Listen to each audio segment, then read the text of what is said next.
Hi guys, today pag-uusapan natin itong DeFi Frenzy campaign nitong si Morph. Itong si Morph guys ay nag-launch nga ng kanilang DeFi Frenzy, no? Isa ito sa TVL Focus Drive para ma-expand yung kanilang DeFi ecosystem, no? It's a total value lock focus na campaign. As part of this, meron silang dalawang liquidity pools, no? And dito nga guys, makikita natin na meron silang liquidity pools, no, which is Concrete and Layer Bank. So meron din sila ditong 7x na Morph points multiplier within the first 7 days, no. Pag-uusapan naman natin dito guys, ano nga ba itong si Morph? Si Morph ay isa sa mga cutting edge na layer 2 solution built kay Ethereum, combining yung mga best of optimistic rollups and zero knowledge or CK technology, no. Isa sa mga highlights dito guys kay Morph is layer 2 siya, built on Ethereum, meaning mas lower yung pinaka-gas fees and transactions. Nag-launch naman yung kanilang mainnet, bago lang. Now live and ready for adoption. If you're like a developer, you can explore this one. Wala pa silang token yet guys, no? Kaya ito, we're just discussing also a potential airdrop. Again guys, yung airdrop is like a pure speculative, no? And that guarantee, pero as mentioned dito, wala pa silang pinaka-token. And ito yung pinaka-hints guys, no? Yung mga early adopters may benefit from future incentives. So tingnan natin dito. Meron din sila ditong strong backing. Supported ito ng isa sa mga kilalang venture capitalist, which is the Dragonfly, and yung mga angels from Polygon, Su, Manta, and Layer 0, no? At marami pang iba dito. Bakit nga ba sobrang special itong si Morph? Meron silang tinatawag dito na technology ng decentralized sequencer network, no? Ni-eliminate sila yung mga single points na failure, reduce yung transaction censorship as well, and prevents yung monopolies over the MEV, no? MEV is like a maximal extractable value, no? Which is yung mga extra profit that can be earned by manipulating. This ensures yung high availability, resilience nila, and fair transaction processing dito, no? Optimistic CK EVM integration as well combines yung optimistic rollup efficiency with this like a CK proof security gamit yung responsive validity proof, no? Ito yung tinatawag na RVP. This reduce yung mga cost, shortens withdrawal times, ni-eliminate yung latency for the withdrawals, and maintains high security for robust applications, no? So ito yung pinaka-special dito kay Morph. And additional dito guys is yung tinatawag nila na modular design, no? Meron siyang architecture na kasama yung mention natin kanina, yung sequencer network for consensus and execution, optimistic na CK EVM for state verification, and roll-up for data availability, no? Developers can upgrade components independently, ensuring yung flexibility and scalability dito kay Morph, no? So you can explore itong si Morph dito. At check ko na rin pala ito guys sa pinaka pre-market nya, which is yung pinaka price as of now, as of recording this video, nasa 10.32 in USDT guys, no? Ito makikita natin yung pinaka price nya dito, yung pinaka buying price nitong si Morph points. And dito guys, paano nga ba mag-participate dito? So discuss lang natin dito guys. Again, itong video natin today is just for ideas lang and insight, and does not qualify as an investment or financial advice. As mentioned, yung mga potential crypto airdrop is pure speculative and not guarantee guys. So sa pag-participate dito, you can just go dun sa kanilang Morph Su, and then connect lang natin dito yung pinaka-wallet natin. Ito guys, no, you can use this wallet. Lalagay ko yung mga official link na ito sa description ng video na ito para mapuntahan nyo, and para na rin makaiwas sa mga phishing links online dito guys, no. So unlock ko lang ito, and then ito gagamitan ko lang siya ng burner wallet for my airdrop activity dito guys, no? So meaning secondary wallet ko, and then connect ko lang and confirm, and makakapasok na tayo dito guys, no? And so kakatapos lang itong Genesis Jungle. Yung live ngayon is itong The Great Token Migration guys. I'll keep on checking lang dito kasi as mentioned, yung pinaka DeFi frenzy nila is that we can also participate dun guys, na medyo mataas yung APR as well.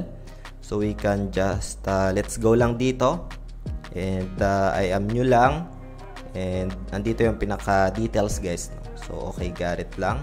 And you can also guys use yung pinaka invitation code, no? So VPCFRD. Lalagay ko na lang din ito sa pinned comment, no, para mapuntahan nyo. And then confirm mo lang. And then pagkatapos niyan, confirm lang and makakapasok ka na dito, guys, no. So dito makikita natin yung like itong DeFi rewards. Ayan. So punta lang tayo dito sa may DeFi rewards. And as we observe dito, guys, magkakaroon ka ng points, no. So as of now, ito available na si Concrete and Layer Bank, no. Ito makikita natin. W8, tapos USDC, USDT. Ito yung pwedeng i-bridge, guys, no. So pang BTC, W8.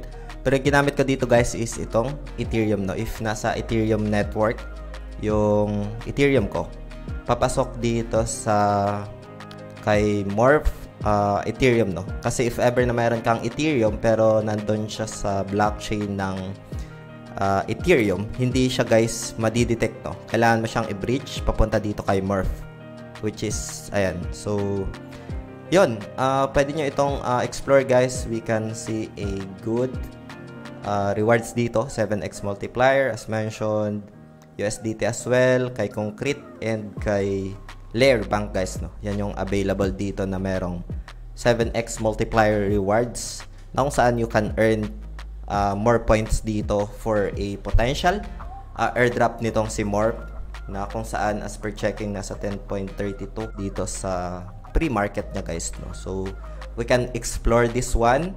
And so dito, and meron akong Ethereum and nakapag-bridge na rin ako dito kagabi, 0.01. Example lang ito, guys, no. Ito, guys, yung marireceive mo na Ethereum sa loob ng blockchain ni Morph, no, that can use for the DeFi friends, yung may mga 7x multiplier, no. For example, dito naman meron akong Ethereum na under na kay Morph, no. So you can also explore dito sa kanyang DeFi ecosystem, itong kay Bulbaswap, ito. That like for example, swap ka lang ng like Ethereum to USDT. Ayan, confirm swap lang. And confirm. Ayan, so meron na tayo dito pinaka USDT. Let's go back. Try natin i-refresh. Ayan, so nag-reflect na yung pinaka USDT natin dito. And na-verify ko din pala dito, guys, yung pinaka-account ko, no. So kailangan lang dito X, previously Twitter, and Discord, no. You can explore na ito, yung mga available dito, like itong sa USDT, ito kay Concrete, tapos Layer Bank, no. So let's check ito. Since meron tayo USDT, meron din ditong USD supply kay Concrete as Layer Bank, no. So let's check. Punta tayo dito, USDT. Ayan, and then dito sa pinakababa, meron ditong option na, for example, USDT, no. And then top max ko lang ito. And then lagay ko lang dito yung pinaka USDT. Ayan. So again, guys, na as mentioned dito, ganito lang yung pinaka simulation how to earn sa kanilang campaign na DeFi Frenzy, no. So yun, okay na yun, guys. Nakapag-provide na tayo dito ng USDT.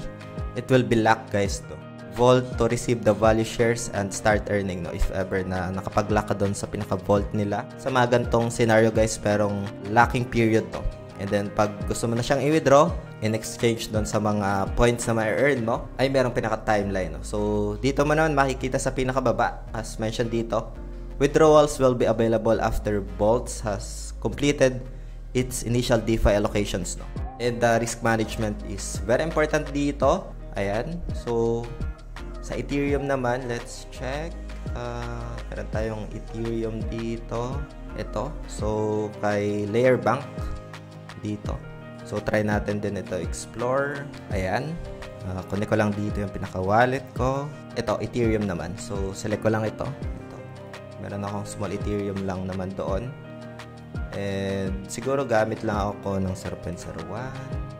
And then, supply ko lang ito. Ayan, and meron na tayo ditong amount supply doon, 0.001. Ayan, so dito pwede mo naman siya i-withdraw, like withdraw all, no. So isa ito sa mga potential na criteria as well for the Morph airdrop dito sa kanilang ongoing DeFi Frenzy, guys, no. So bookmark ko na lang itong mga to, and for some updates, no, if ever man na gusto na siyang i-withdraw yung mga nakalako doon, meron namang pinaka-disclaimer, especially dito kay Concrete, no. So yun, hope you get some insights dito, guys, if ever man na magkaroon ito ng potential airdrop nasa pre-market na rin ito, ay I'll keep you posted lang dito guys sa ating YouTube channel, no? So ito yung kanilang ongoing DeFi Frenzy na campaign, no? Dito kay Morph, isa sa mga layer 2 na project na potentially magkakaroon ng airdrop dito guys, no? So yun lang for today. Maraming salamat ulit sa panonood. Hope you get some insights, ideas dito, no? Peace out. Bye for now.